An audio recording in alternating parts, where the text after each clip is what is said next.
Hello Arish. One thing I've noticed with learners of many languages is there is a universal tendency to overpronounce things. What do I mean?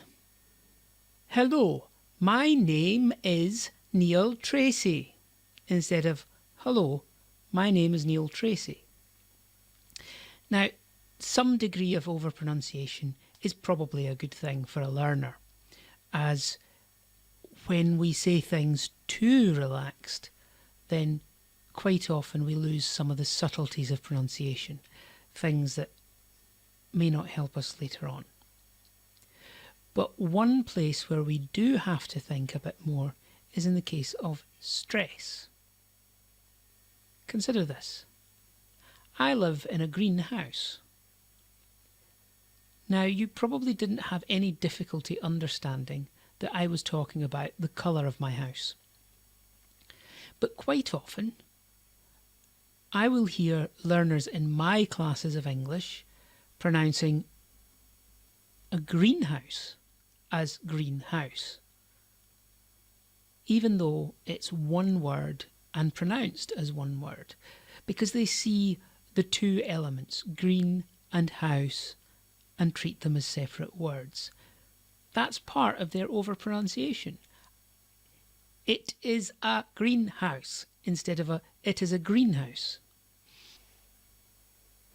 Now the same problem can occur with Gaelic, because I have heard a lot of learners try to say that they live in a small house, and then they get laughed at because they said they live in a toilet.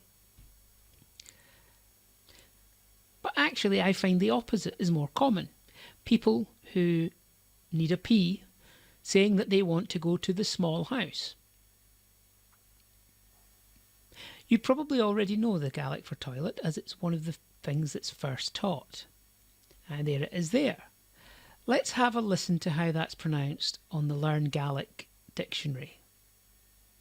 Typic.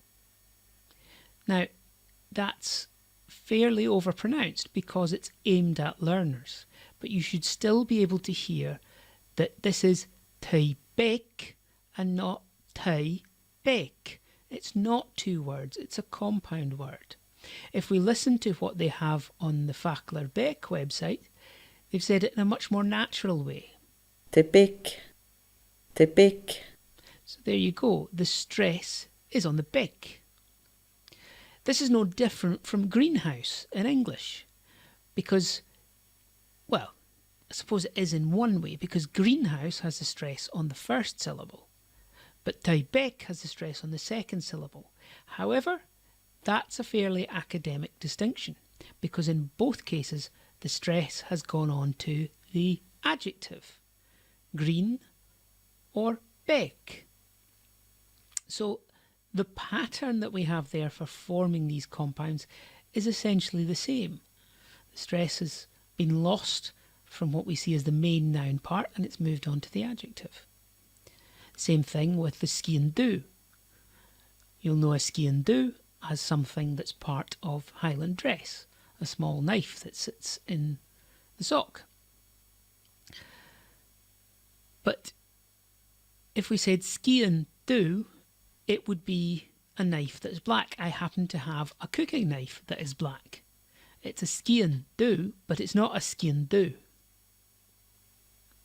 So, ironically enough, if you want to be able to speak in a relaxed way in Gaelic, you just need to learn a little bit more about stress. Cheers and drasta.